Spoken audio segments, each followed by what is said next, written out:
I've been wanting to do this Draw My Life video for quite some time now, but turns out that narrowing down the events in my life that forged me into the person I am today was extremely difficult and a lot harder than I thought. But I think I did a good job nonetheless, and hopefully you guys enjoy it just as much as I do.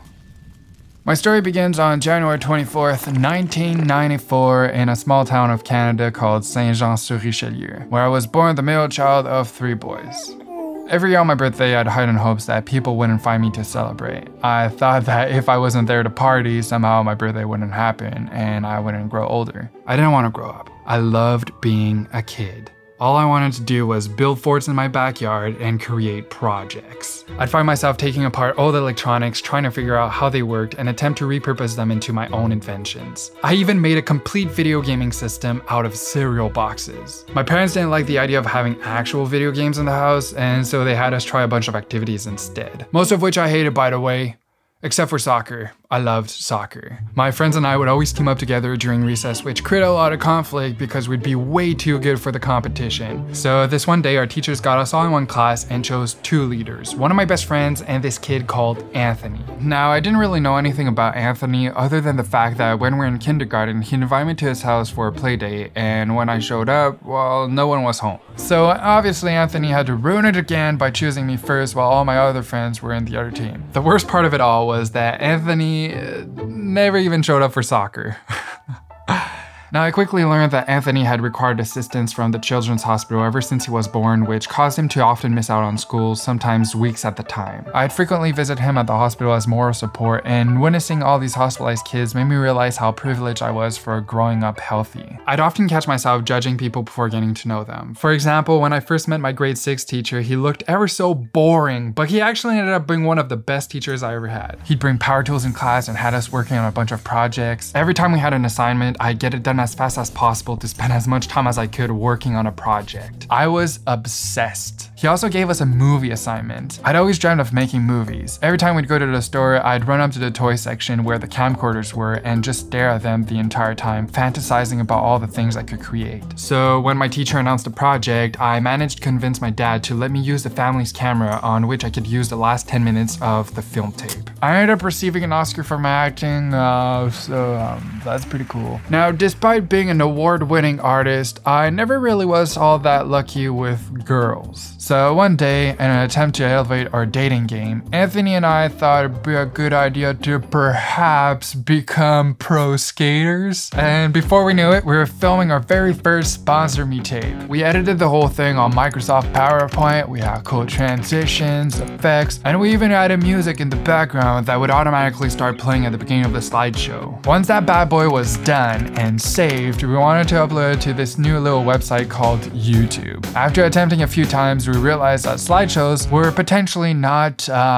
supported by the platform, obviously. Now, for some reason, Anthony had already been going around his school bragging about the video. So when we failed to upload it, his classmates quickly started making fun of him. Anthony's parents had sent him to a private school, so I couldn't defend him in person. On top of that, he'd been lying about all the tricks he was capable of doing. Luckily for him though, I was able to do some of those tricks. So this one evening, I might have dressed up as Anthony, took his skateboard, and filmed Anthony do a kickflip. We then uploaded the 5-second clip directly to YouTube and called it Anthony doing a kickflip. We actually managed to fool everyone at his school and boost Anthony's respect levels up a notch. This was at a time where barely anyone knew about video making other than actual professionals. So if I somehow figured out how to edit, we'd be considered legends. After a little bit of research, I discovered that there was this built-in software called Move Maker on my computer. I opened the app, imported my clips, and moved one clip onto the timeline, dragged my cursor to the tip and trimmed off a few frames. Then added a second clip right after the first one and played it back. Now both clips automatically started playing one after the other without stopping. I was mind blown. I had done my first edit. Anthony and I quickly became obsessed. We were filming anything and everything. Every time teachers would ask for an oral presentation, I'd convince them to let me make videos instead. I was extremely uncomfortable public speaking, and making these videos gave me a sense of confidence. I always thought that girls would fall for me through my videos and see my pure talent, but making YouTube videos wasn't considered all that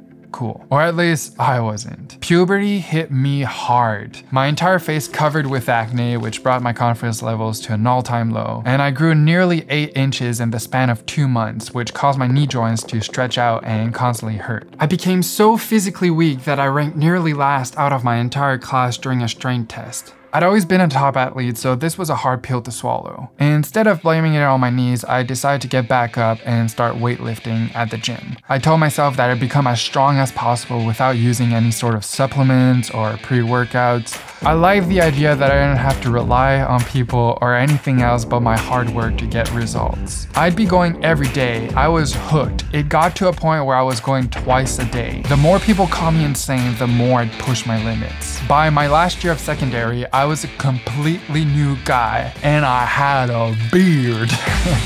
I was also an A student in the majority of my classes. I get perfect grades in math for problem solving. I was the best performing student in my media class, and I even ended up receiving Artist of the Year, which surprised me because I never considered myself artistically talented. I guess my teachers saw something special in me before I even did. I was also voted as Teacher's Pet of the Year. People blame my good grades on the fact that I was respectful to teachers. They never saw the hard work I was putting in. On weekends when all my peers were partying, I'd be home perfecting my craft and learning new skills. I've always believed that doing things differently from the masses would mold me into a very unique person, and that I would stand out from other guys. But girls just didn't seem all that interested. All except one. She and I started texting all throughout the school year and ended up going to prom together. Up until that point, my girl game wasn't strong. In fact, it was nowhere to be seen. I was so focused on making YouTube videos that I didn't even have my first kiss yet. So prom comes along, I'm dressed up in a suit and tie, and I had a date. I mean, a date is a stretch. We barely even hung out during the evening. I was seated with all my friends, and she was seated all the way here with her parents. We were basically only together for the slow dance. When we met up on the dance floor, I grabbed her hand and her lower back. We synchronized our steps to the music. Dim lights all around us. My heart was beating faster and faster. Was this it? Had 17 years been building up to this moment? I slowly started panicking, thinking about leaning in for a kiss. Will she go with it? What if she doesn't? Once I picked up the courage to, the principal basically demanded that all dads join their daughters on the dance floor for the slow dance. So I awkwardly let go of her hand and walked back to my seat with very moist hands. In hindsight, it was for the best. I was leaving all the way across Canada to Vancouver as part of a student exchange program for the summer, and I wouldn't want to have teased her like that without committing to a relationship. The exchange program had us working jobs on weekdays, and we'd go on activities along with all the other students on weekends. I have so many great memories from that trip. The family hosting me was incredibly welcoming. It was my first time taking a plane, and I'd also gotten accepted to an English college that following year, so this was a perfect opportunity to improve my speaking. In college, I chose the creative arts program. It was essentially an intro to film, photography, and studio art. I knew I wanted to pursue being an online creator and thought that this would be a great way to further my skills and meet like-minded people.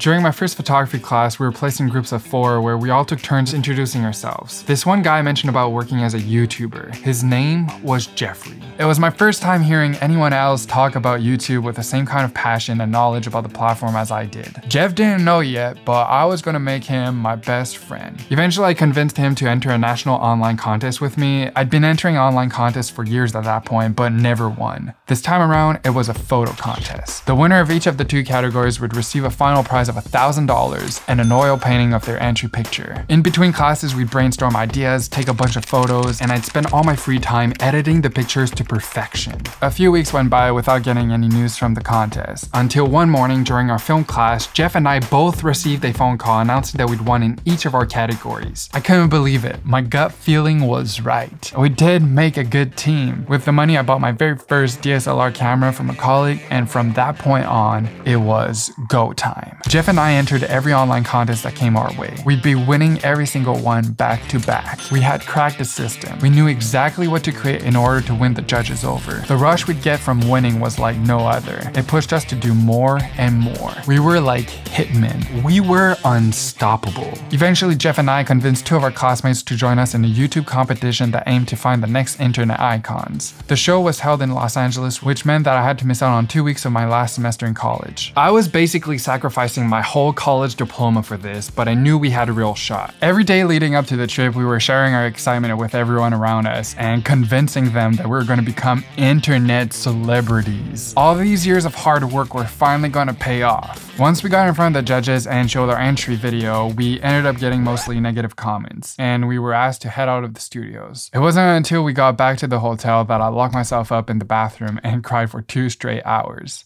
I'd failed my team.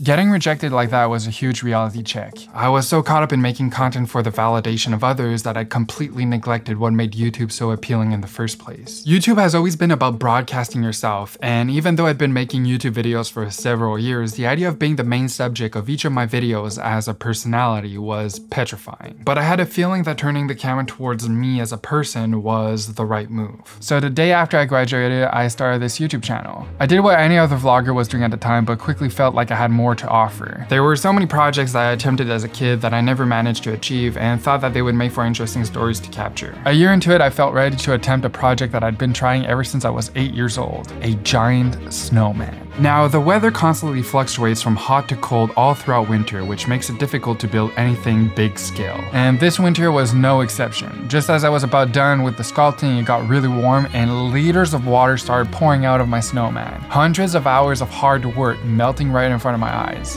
I was extremely discouraged. It was the second time my snowman had melted that winter, and I was losing hope on whether or not I'll be able to finalize it once again. But this little voice within me begged me to keep going and convinced me to lay every last bit of energy I had left out on the battlefield.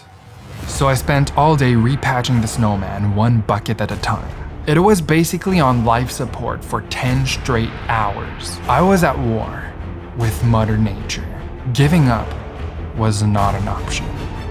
A week later, it was finally completed, and things got crazy. My snowman went viral. Up until that point, my projects had been getting little to no attention. Now, thousands of people were visiting my house to take pictures with my snowman. Some parents even started giving me money, thanking me for bringing magic into their kids' lives. Even though I could have really used that money, I ended up giving all the money to a charity that comes in need to sick kids, the same one that helped my friend Anthony growing up. Once all the attention faded away, I was suddenly swarmed with this intense pressure to outdo myself for my next project. I was physically and mentally exhausted, but I didn't feel like I had reached high enough of a level of success to deserve a break. YouTube also happened to be going through a massive shift, encouraging creators to make longer form videos multiple times a week. But here I was, having a hard time making one every couple of months. If I wanted to make it as a YouTuber, it was clear that I was going to have to switch up my content. But I refused to change. I felt like I was only scratching the surface as a project maker, and I didn't want to offer anything less than my full potential. I was going to make my projects bigger and better. I had this idea brewing in my head for a while about creating a story across all my videos and using my projects as a narrative base. I'd spend months designing each project and crafting the stories, making them as flawless and diverse as I could. I went as far as teaching myself advanced chemistry all the way to puppeteering. I knew that if each project was exponentially harder to execute, they'd be increasingly more impressive to watch, and ultimately result into a mind-blowing final reveal. A year into it, I realized how hard this vision was to execute without having proper resources. Prototyping is a key step in project making, but it also costs a lot, and I was running low on savings, which put a lot of pressure on me. I couldn't afford mistakes. Everything had to be perfect. My body quickly became subject to my perfectionism. I viewed it as a project. I started to believe that if I wasn't impeccable in my looks and speech, people wouldn't care about what I'd created. I was working myself out like crazy, yet I could never achieve the results I'd see other people get. The longer things took me, the more pressure I'd put on myself. Some mornings I'd wake up completely paralyzed in fear. Days would go by and all I'd look forward to was the next time I'd go back to sleep. I was so stressed that I broke 6 of my teeth grinding them in my sleep. My mind was eating me alive. Eventually, I reconnected with an old friend from school and opened up about how difficult this project had been so far. She couldn't believe how awesome it was and promised she'd always support me no matter what. We started hanging out more and more, and I'd occasionally invite her over for lunch and we'd chat for hours. Every time she'd leave, all I can think about was the next time we'd be together. She'd make me forget about the chaos that was going on in my head. I've always had an addictive personality, which is why I always stayed away from anything that could be a trigger. I had no idea, however, that I could become addicted to how someone made me feel. As soon as I was left alone and felt anxious about my projects, I'd message her asking to hang out. At first she seemed super into it, but the more I'd reach out, the less receptive she was. Whenever I tried to distance myself though, she'd always seem to find a way to get my attention. It started driving me crazy. My days were now spent obsessing over whether or not she'd reply to my messages. I knew these were signs of a toxic relationship, but I somehow convinced myself that this was all a part of the flirting game, and I refused to give up on her. I'd never given up on anything in my life. Eventually I messaged her saying that I was going through a rough time and that I could really use her support. A month of mental torture went by without hearing from her. I refused to believe that she would ghost me like that, so I confronted her in person, and all she said was that she didn't have time for me. I couldn't believe it. All this time she had occupied my mind rent-free, and now that I was asking for the support that she had offered, she couldn't even spare me a minute. I was holding on to something that had never even been there. And in that moment, for the first time in my life, my heart gave up on me.